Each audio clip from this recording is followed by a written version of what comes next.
ज़रग़ाम कमरे में दाखिल हुआ तो देखा कि दिलनशीं बेगम टॉवल से चेहरा साफ करते वॉशरूम से निकल रही थी। उनकी आंखें सुर्ख थीं। माए जान, आप रोई हैं? वो उनकी सुर्ख आंखों को देखते हुए बोला। नहीं तो मेरी आंख में कुछ चला गया था, वही निकालने गई थी। वो ज़रग़ाम से नज़रें चुराते बोली, माए जान, मुझसे झूठ बोलने की ज़रूरत नहीं। आप सारी दुनिया से अपनी तकलीफ़ छुपा सकती हैं, लेकिन मुझसे नहीं। ज़री, सालों पहले जो कुछ हुआ था ना, वो सब मेरी वजह से हुआ, मेरी गलती की वजह से। अज़रा, मैं आपसे आपकी कोई गलती नहीं पूछ रहा, और ना ही उसमें आपके कोई गलती जिसकी थी उसे सज़ा आपने दिलवाई थी। मैंने कितनी बार आपको समझाया है कि ख़ुद को इल्ज़ाम ना दिया करें, लेकिन बेटा, अगर ये सच तनावुश को पता चल गया तो वो हमसे नफ़रत करने लगेगी। एक तो वो पहले ही इतनी तकलीफ़ में है, और अगर ये राज उसके सामने आ गया तो वो पूरी तरह से टूट जाएगी। अगर उसे अपने बारे में पता चल गया तो खुद से ही नफ़रत करने लगेगी, और अगर ऐसा हुआ तो मैं खुद को कभी माफ़ नहीं कर पाऊंगी। वो भर्राए हुए लहजे में बोली। ज़रग़ाम अफंदी अपनी इतनी मजबूत माँ को यूं रोता देख तड़प उठा था। रोई तो वो उस वक्त भी नहीं थी जब उन्होंने अपने शोहर को बेवफाई करते देखा, और उस वक्त भी नहीं जब उन्हें तलाक हुई थी। माए जान, आप बिल्कुल भी फिक्र ना करें, ऐसा कुछ नहीं होगा। आपका बेटा है ना, सब संभाल लेगा। अच्छा, अब आप आराम करें, मैं ज़रा आपकी छोटी सी बहू की क्लास ले लूं, जो मुझसे निकाह करने का सुनकर इतना रोना धोना मचाए हुए। ज़री, खबरदार, जो तुमने मेरी बेटी को डांटा, अभी बच्ची है, प्यार से समझाओगे तो समझ जाएगी। वो जब से कमरे में आई थी मुसलसल रोए जा रही थी। ऐसा कैसे हो सकता है? ज़रग़ाम लाला और उसकी शादी? नहीं नहीं, बिल्कुल भी नहीं, मुझे नहीं करनी उस साइको मैन से शादी वादी। वो मुसलसल सर नफ़ी में हिलाते ज़ोर ज़ोर से रोते हुए बोली। तभी दरवाज़ा खोलकर ज़रग़ाम अंदर दाखिल हुआ, जिसे देखकर सीरत ने जल्दी से आंसू पोंछे और कनखियों से अपने और उसके बीच का फासला देखने लगी, ताकि जल्दी से यहाँ से भाग सके। तो क्या बोल रही थी तुम? शादी नहीं करनी? और वो क्यों? वो भागने को पर तोलती सीरत को खींचते हुए अपने करीब करते सर्द आवाज़ में बोला तो सीरत को अपनी रीढ़ की हड्डी में सनसनाहट महसूस हुई। एक तो ज़रग़ाम अफंदी के गुस्से का खौफ, ऊपर से उसकी इस कदर नज़दीकी। बोलो, बोल क्यों नहीं रही? बताओ, तुम्हें मुझसे शादी क्यों नहीं करनी? वो चेहरा उसके घुंघरियाले बालों में छुपाते हुए बोला तो सीरत को अपनी सांस सीने में अटकती महसूस हुई। उसकी गर्म सांसों से सीरत को अपनी गर्दन झुलसती महसूस हुई। आप मुझे क्यों डरा रहे हैं? डर लगता है मुझे आपसे। वो खुद को उसकी गिरफ्त से छुड़ाने की कोशिश करते अटक अटक कर बोली। उसके लिए ये सब कुछ बिल्कुल नया था। व्हाट? तुम्हें मुझसे डर लगता है? क्या मैं तुम्हें इंसान खाने वाला लगता हूँ या फिर कोई जिन भूत हूँ? जिन भूत से कम भी नहीं है, वो हल्की आवाज़ में मिनमिनाई। अच्छा, तो फिर इस जिन भूत से बचकर रहना, क्योंकि वो तुम्हें खाने का इरादा रखता है। वो उसकी बड़ी बड़ी गजाली आंखों पर फूंक मारते हुए बोला। मुझे जाना है, छोड़े मुझे। वो उसके हिसार में कसमसाते हुए बोली। हिरनी, हर कोशिश बेकार है, क्योंकि इस हिसार से रिहाई पाना नामुमकिन है। ये मेरे इश्क का हिसार है, जिसमें तुम्हें ताउम्र कैद रहना है। वो उसकी इतनी कुर्बत की वजह से सुर्ख नरम गुलाबी गालों को अपनी उंगलियों के पोरों से सहलाते हुए बोला। प्लीज़ मुझे छोड़ दें, मुझे आपसे डर लग रहा है। वो उसकी उंगलियों की गुस्ताखियों पर लरसती कांपती आवाज़ में बोली। उसकी आंखें नमकीन पानियों से भर गईं और उससे ज़रग़ाम की कुर्बत बर्दाश्त नहीं हो रही थी। तुम्हें मुझसे इतना डर क्यों लगता है? क्योंकि आप हर वक्त मुझे डांटते हैं, हमेशा पाबंदियां लगाते हैं। ये ना करो, वो ना करो, यहाँ ना जाओ, वहाँ ना जाओ, उससे बात ना करो। ये सारी पाबंदियां माही पर तो नहीं लगाई, मुझ पर ही क्यों? ज़रग़ाम ने हैरत से अपनी बेवकूफ़ बीवी को देखा था। पागल हो गई हो? मैं माही पर रोक टोक क्यों करूँगा? मेरी बीवी हो तुम पर ही हक जताऊँगा ना। और ये सारा खुन्नास ना अपने जहन से निकाल दो और ख़ुद को हमेशा हमेशा के लिए मेरी दस्तरस में आने के लिए तैयार कर लो। वो मोहब्बत से उसके माथे पर बोसा देते हुए बोला। आप बहुत गुस्सा करते हैं मुझ पर। हाँ, तो तुम्हारी हरकतें ही ऐसी होती हैं, जिस काम से मना करो वो काम तो ज़रूर करना होता है। मैडम ने, एक बात सुन लो मिसेस ज़रग़ाम अफंदी, तुम्हारे मामले में मेरा गुस्सा, मेरी अना, मेरा गरूर कोई मायने नहीं रखते। तुम बस तुम हो। तुम्हें सोचकर दिल में दूर दूर तक सिर्फ मोहब्बत जन्म लेती है। मेरा गुस्सा ख़त्म हो जाता है, अना हिजरत कर जाती है, और सुकून किसी तनावर दरख्त की तरह रूह ज़मीन को अपनी लपेट में ले लेता है। शायद तुम्हें मेरी ज़िंदगी में अपनी हैसियत का पता नहीं, इसलिए इतने वसवसों का शिकार हो।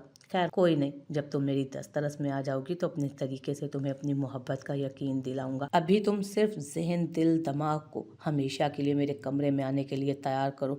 आगे का प्रोसेस मैं खुद देख लूँगा। वो शरारत से आंख विंग करते हुए बोला और झुककर उसकी पेशानी पर मोहब्बत भरा बोसा दिया और सीरत को अच्छी तरह से बेहोश होने का मौका फराहम करता निकलता चला गया वहाँ से। या अल्लाह मुझे माफ़ कर दें, मैंने इंसानी मोहब्बत में शिद्दत इख्तियार की, ये जानते हुए भी कि इंसान इस लायक नहीं होते कि उनसे टूट कर मोहब्बत की जाए, क्योंकि किसी न किसी मोड़ पर ये मान तोड़ ही देते हैं। अल्फाज के खंजर लगते लहजों में अजनबियत आ जाती है। बस इसीलिए मुझे इंसानी मोहब्बतों से खौफ आता है, लेकिन फिर भी मैंने ये गुनाह किया, एक नामहरम से मोहब्बत की। मुझे माफ़ कर दें अल्लाह मियाँ, मैंने आपकी हदूद फलांगने की कोशिश की। नामहरम से मोहब्बत करके मैं रात रात भर दुआएं मांगती रही। किसके लिए? एक नामहरम के लिए जिसने मुझे और मेरी मोहब्बत को भरी महफिल में रुसवा कर दिया, मेरे मान मेरे भरोसे को तोड़ दिया, यूं जैसे मैं कोई बेजान हूँ। या अल्लाह पाक, मैं थक गई हूँ इस ज़िंदगी से। ऐसा लगता है कि ज़िंदगी को मौत आ गई हो, मगर फिर भी सांसें चल रही हूँ। वो जाए नमाज पर अपने रब के हजूर बैठी आज इतने दिनों बाद अपने दिल का हर जख्म अपने रब को दिखा रही थी। उसका दिल दर्द की शिद्दत से फट रहा था। गाड़ी पोर्च में खड़ी की उसने और अंदर की तरफ बढ़ा तो उसकी नज़र फूलों की क्यारी के पास खड़ी तनावुश पर पड़ी। वो ट्रांस की कैफियत में उसकी जानिब बढ़ा। तनावुश, तुम यहाँ क्यों? क्या अब मैं इस घर में भी नहीं आ सकती? अरे मेरा वो मतलब नहीं था, आ सकती हो, आखिर तुम्हारा भी घर है। वह हंकारा भरती आगे बढ़ गई जब जल्दी से अरीब भी उसके हम कदम हुआ। तनावुश, प्लीज़ मुझे माफ़ कर दो, मैंने कुछ भी तुम्हारे साथ किया उस सब के लिए। प्लीज़ तनावुश, मैं बहुत तकलीफ़ में हूँ, मेरे दिल पर बहुत बोझ है जिसकी वजह से मैं सांस भी नहीं ले पा रहा। अगर तुम माफ़ कर दोगी मुझे तो। एक मिनट मिस्टर अरीब शाहनवाज, माफ़ियाँ गलतियों की होती हैं, ज़्यादतियों और दिल आज़ारियों की नहीं। तुमने मेरे दिल और जज्बात के साथ खिलवाड़ करके ये बेचैनियाँ और बेसकूनियाँ खुद खरीदी हैं। भुगतो अब। प्लीज़ तनावुश, तुम तो मुझसे मोहब्बत करती हो ना? मोहब्बत? माय फुट, तुम्हें क्या लगता है कि तुम मेरे जज्बात और एहसासात के साथ खिलवाड़ करोगे और खुश रहोगे और मैं तुम्हारी मोहब्बत में दीवानी बनकर घूमती रहूँगी? नहीं मिस्टर अरीब शाहनवाज, ऐसा बिल्कुल भी नहीं है। मैं वो नहीं हूँ जो तुम्हारे नाम मिलने पर दीवानी होकर हाथ की नसें काट लूँ या फिर तुम्हारा नाम जपती सहराओं में निकल पड़ूँ। अरे मैं तो वो हूँ जिसका तुम्हारी ज़िंदगी में ना होना तुम्हारे नर्म गुदाज बिस्तरों से निकाल कर तुम्हें मेरी याद में तड़पने पर मजबूर कर दे, जिसकी याद तुम्हारी आंखों की नींदें उड़ा दे, जिसकी मोहब्बत तुम्हारी ज़िंदगी से सुकून छीन ले, जिसे पाने के लिए तुम दर दर की खाक छानने पर मजबूर हो जाओ। और रही मेरे दिल में तुम्हारी मोहब्बत तो कान खोल कर सुन लो। रंग छोड़ते कपड़े और बदलते रंग के लोग कितने ही ब्रांडेड और अजीज क्यों ना हो, दिल से उतर ही जाते हैं। रंग छोड़ते कपड़े और रंग बदलते लोग कितने ही ब्रांडेड और अजीज क्यों ना हो, दिल से उतर ही जाते हैं। उसकी मजबूत और बेलचक आवाज़ ने उसके मुंह से अल्फाज छीन लिए थे। उसने एक नज़र तनावुश के चट्टानों जैसे चेहरे पर डाली जिस पर किसी किस्म की कोई नरमी ना थी। खटके की आवाज़ से उसकी आंख खुली तो खुद को बिस्तर पर मौजूद पाया। उसका पूरा जिस्म पसीने में शराबूर था। उसने बगल में नज़र की तो दीपा गहरी नींद सो रही थी। तो क्या वो सब ख्वाब था? तनावुश, माफ़ी। उसने कांपते हाथों से साइड टेबल से जग उठाया और उसे मुंह से लगाता गटागट पीने लगा। पानी पीने के बाद लरसते वजूद के साथ वो बिस्तर पर लेट गया और ख्वाब को ज़हन से झटकते सोने की कोशिश करने लगा। हेलो साहब जी, बड़े पते की खबर है जिसे सुनकर आप उछल पड़ेंगे। ऐसी कौन सी खबर है, जल्दी बता। साहब जी, बख्त हवेली वालों ने अपने यहाँ एक नामालूम लड़की को रखा हुआ है। आप तो समझ ही गए होंगे ना इस खबर को आप किस तरह इस्तेमाल कर सकते हैं। वाह, क्या खबर सुनाई है, दिल खुश कर दिया तूने। अब वक्त आ गया है बख्त हवेली वालों से बदला लेने का। दूसरी तरफ मौजूद शख्स शैतानी कहकहा लगाते हुए बोला। उस वक्त घर के सब बड़े दादों के कमरे में मौजूद थे और ज़ेरे बहस जरगाम और सीरत की शादी थी। तय ये हुआ था कि आज से ठीक 5 दिन बाद रुखसती और छठे दिन वलीमे की तकरीब होगी और इन 4 दिनों में जो भी तैयारियां करनी है कर लो और जो भी रस्में करनी है वो इन्हीं दिनों में निपटा लो। दादों के इस फैसले पर सब मुत्तफिक थे। मैं चाहती हूँ कि जरगाम और सीरत के साथ साथ अरहाम की भी शादी कर दी जाए। अचानक दादों ने अपनी ख्वाहिश का इजहार किया। लेकिन अम्मा जान, इतने कम वक्त में लड़की कहाँ से मिलेगी? और सबसे बड़ी बात अरहाम, हम उसको मना लेंगे, आप सब लड़की ढूंढो। ढूंढने की क्या ज़रूरत है अम्मा जान, जब लड़की नज़रों के सामने मौजूद है। खदीजा बेगम ने मुस्कुराते हुए कहा। कौन है भाभी, क्या वो आपके रिश्तेदार है? उस वक्त वो तीनों दादों के कमरे में बंद दरवाजे पर कान लगाए खड़े थे। उस वक्त वो तीनों दादों के बंद कमरे के दरवाजे पर कान लगाए खड़े थे, जहाँ प्राइवेट मीटिंग चल रही थी, जिसकी सुनगुन लेने के लिए वो वहाँ मौजूद थे। सीरत तो आजकल अपने बचपन में हुए निकाह का शोक मनाने में बिजी थी, और रही तनावुश तो उसको भी ये लोग खींच खांच कर ले ही आए थे साथ। ये कह कर के क्या हर वक्त हुजरा नशीं रहती हो, कभी हमारे साथ भी बैठ जाया करो। बेचारी उनके साथ चली तो आई, अब सोफे पर बैठी उनकी ऊट पटांग हरकतें मलाइजा फरमा रही थी। जो दरवाजे से कोई सुनगुन ना पाकर अब दादों के कमरे में लगे रोशनदान के नीचे ऊंचा स्टूल रख रहे थे, ताकि कुछ खबर मिल सके।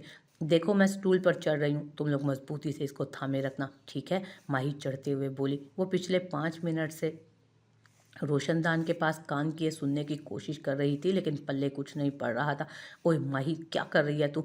अभी तक कुछ बताया या नहीं? कहीं बहरी तो नहीं हो गई? कुछ सुनाई नहीं दे रहा जो तुझे? दानी के बच्चे चुप कर, एक तो मैं इतना रिस्क लेकर यहाँ चढ़ी हूँ, ऊपर से कुछ सुनाई नहीं दे रहा और तुम लोग शोर मचाए जा रहे हो। अगर इतना ही उतावले हो रहे हो तो खुद आकर सुन लो। वो जले भुने अंदाज में बोली। ओए लड़ाकू लूमड़ी, ज़्यादा बोलने की ज़रूरत नहीं है, हमसे ज़्यादा उतावली तुम खुद हो रही थी, तभी तो भागी भागी स्टूल लेकर आई थी। वॉट लूमड़ी? तुम्हारी हिम्मत कैसे हुई मुझे लूमड़ी बोलने की? वो दोनों हाथ कमर पर टिकाए स्टूल पर खड़े होते चीखी। जिस तरह से तुम्हें लड़ाकू बोलने की हिम्मत आई थी। जवाब निहायत आराम से आया था। तो तुम एक नंबर के झगड़ालू और बदतमीज़ किस्म के इंसान हो। तुम अल्ट्रा लेवल की बिगड़ी हुई हो, कड़वी कसीली, ऊपर से नीम चढ़ी करेली। क्या कह रहे हो तुम? वह चंबे से बोली। फैसल करेला, जवाब फट से आया। तुम जहरीले, तू जहरीली। अजलान, जी मेरी जान। वो भी उसी के अंदाज में बोला। मैं तुम्हारा सर फाड़ दूंगी बेहुदा इंसान। जान, अब तुम मुझ पर इतना जुल्म करोगी? अभी वो बोल ही रहा था जब माही ने झुककर उसके कंधे पर अपने लंबे नाखून चबो दिए। फिर उसके साथ ही अजलान की जोरदार चीख और साथ साथ माही और दानियाल की भी निकली। माही मैडम डिसबैलेंस होकर स्टूल से नीचे फर्श पर जा गिरी, और दानियाल, जिसने दरवाजे से कान लगाया था, अचानक से दरवाज़ा खुलने की वजह से फर्श पर सलामियाँ दे रहा था। वो तीनों ज़मीन पर गिरे कराह रहे थे, और दानियाल अजलान की वालिदा साहिबा गुस्से से उन तीनों को घूर रही थी, जब अचानक गैर मुतवक्को तौर पर सोफे पर बैठी तनावुश के मुंह से कहका बुलंद हुआ। वो पेट पर हाथ रखे मुसलसल हंस रही थी।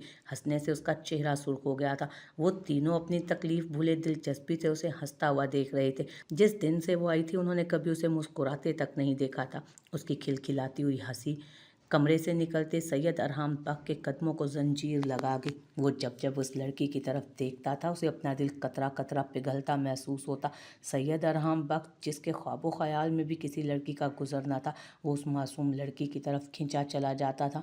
लेकिन नहीं, वो लड़की कैसे मामूली हो सकती है जिसकी सादगी ने सैयद अरहम बख्श जैसे फीलिंगलेस इंसान को अपनी तरफ खींच लिया हो, जिसकी खूबसूरत आंखों ने उसे अपना गर्विदा बना लिया हो, जिसकी झरनों जैसी हंसी ने सैयद अरहम बख्श को अपना दीवाना बना लिया हो। वो लड़की मामूली तो नहीं हो सकती थी ना। आज सीरत और जरगाम का निकाह था। रुखसती 3 दिन बाद थी। जरगाम ने दादों से एक बार फिर निकाह करवाने का कहा, जिस पर वो मान गए। सीरत ने आज सफ़ेद रंग की फ्रॉक जेबतन की हुई थी, जिसके बॉर्डर पर मैरून रंग का गोटा कनारी लगा था, और साथ ही मैरून रंग का जरतार का दुपट्टा। माही ने अपने हाथों के जौहर दिखाते सीरत को खूबसूरती से सजाया था। उफ सीरत, कितनी प्यारी लग रही हो तुम, बिल्कुल डोल की तरह। तनावुश दोनों हाथ गाल पर रखे अपनी बड़ी बड़ी आंखें पटपटाते हुए बोली। परी, आप भी बहुत प्यारी लग रही हो, एकदम परी की तरह। सीरत ने तारीफ की। यार, मेरी भी तारीफ कर दो, मैं भी यहाँ मौजूद हूँ, माही मुंह बिसोरते बोली। वाओ माही, तुम तो एकदम। अचानक अजलान दरवाजे से नमूदार होकर सस्पेंस फैलाते बोला। क्या एकदम? आगे भी तो बोलो, माही एक्साइटमेंट से बोली। एकदम ड्रैकुला की बहन लग रही हो। अजलान, बेहुदा इंसान, मैं तुम्हारा खून पी जाऊंगी। गुस्से से समझ नहीं आया कि वो बोल क्या पाए। गुस्से में उसे खुद ही समझ नहीं आ रहा था कि वो क्या बोल पाए। देखा, खुद ही साबित कर दिया कि ड्रैकुला की बहन है। अजलान कहका लगाकर हंसते हुए बोला। हाँ, तो बहन तो मैं तुम्हारी हूँ। अस्तगफिरुल्लाह, अस्तगफिरुल्लाह, क्या ओल फोल बक रही हो लड़की? वो दोनों हाथों से कान छूते हुए बोला। उनकी इस नोक झोंक पर सीरत और तनावुश ने अपनी हंसी जब्त करना मुश्किल हो रहा था उनसे। सीरत काफ़ी डरी हुई थी, लेकिन फिर ये सोचकर कौन सा दूर जा रही है, उस साइको मैन ने ज़रा भी परेशान किया तो माए जान से शिकायत लगाएगी। अब ये तो आने वाला वक्त ही बताने वाला था कि सीरत साहिबा अपनों में रहती हैं या अपने साइको मैन की कैद में। मौलवी साहब आ चुके थे। माही और तनावुश ने सीरत को लाकर पर्दे के पीछे बिठाया। अभी मौलवी साहब ने निकाह पढ़ाना शुरू किया था जब खान दौड़ता हुआ अंदर आया। सर, हवेली के बाहर गांव वाले आए, वो सब बहुत हंगामा कर रहे हैं सर, आपको बाहर जाना चाहिए। व्हाट, इस वक्त गांव वाले क्यों आए हैं? चलो मैं देखता हूँ। वो तेजी से बाहर की जानिब बढ़ा, जबकि सारे उसके पीछे जरगाम हवेली के बाकी मर्द भी गए थे। क्या बात है, आप लोग इस तरह से हवेली के बाहर शोरगुल क्यों कर रहे हैं? सरदार साईं, हमें खबर मिली है कि आपने इस हवेली में एक लड़की को रखा हुआ है, वो भी बिना किसी रिश्ते के। आप अभी के अभी उस लड़की को हवेली से निकालें। आप सरदार हैं तो इसका ये मतलब हरगिज़ नहीं कि आप कुछ भी कर सकते हैं। उस लड़की का आपकी हवेली में बिना किसी रिश्ते के रहना बिल्कुल ठीक नहीं। पता नहीं कहाँ से आई है, ना ज़ात का पता ना ख़ानदान का। कैसी बेशरम लड़की है जो बिना किसी रिश्ते के इस हवेली में रहने को तैयार हो गई, जिसमें जवान जहान मर्द रहते हैं। हमें अपने गांव का माहौल ख़राब नहीं करना जी, इसलिए अभी के अभी उस बदज़ात लड़की को हवेली से बाहर निकाल दें। हाँ हाँ, बाहर निकालो, बाहर निकालो। सब ज़ोर ज़ोर से चिल्लाने लगे। खामोश, एकदम खामोश। अगर किसी ने अब आवाज़ भी निकाली तो ज़ुबान काट कर फेंक दूंगा। अब मुझे आप सबसे राय लेनी होगी कि कौन इस हवेली में रहेगा और कौन नहीं। एक बात कान खोल कर सुन लो, इस इलाके का सरदार हूँ मैं, सरदार सैयद इरहाम बख्श, और यहाँ मेरे बनाए कानून चलते हैं। सरदार साईं, आप ठीक नहीं कर रहे। आप एक लड़की के लिए अपने ही बनाए गए असूलों से बगावत कर रहे हैं। हम आपके फैसले से बिल्कुल मुत्तफिक नहीं। आपको उस बेशरम लड़की को इस हवेली और गांव से निकालना ही होगा। उनमें से एक बुजुर्ग आदमी आगे आता ज़ोरदार आवाज़ में बोला, सैयद इरहाम शाह। सरदार सैयद इरहाम बख्श ने एक सर्द निगाह हवेली के बाहर इकट्ठे उस भीड़ पर डाली जिससे बगावत की बू आ रही थी। उनकी बातें सुनकर उसका गुस्सा सातवें आसमान पर पहुंच गया। चेहरा सुर्खियां छलकाने लगा और आंखें इस कदर सुर्ख हो गई मानो अभी उससे लहू टपक पड़ेगा। Shut up, just shut up. खबरदार, अगर अब एक भी लफ्ज़ उसके खिलाफ निकाला या उसके लिए नाजेबा अल्फाज बोले तो मैं आपकी उम्र का लिहाज भी नहीं करूँगा। आप सब क्या कह रहे थे कि वो लड़की बिना किसी रिश्ते के हमारी हवेली में नहीं रह सकती? ठीक है, वो लड़की बिना किसी रिश्ते के नहीं रहेगी, बल्कि पूरे हक के साथ रहेगी, एक सरदारनी की हैसियत से रहेगी। अब से कुछ ही देर बाद वो सरदार सैयद इरहाम बख्श की बीवी के ओहदे पर फाइज होगी। और हाँ, आप में से कोई भी यहाँ से नहीं जाएगा। आपके सरदार का निकाह है ना, शमूलियत तो करना पड़ेगी। वो एक सर्द नज़र सब पर डालते हुए बोला।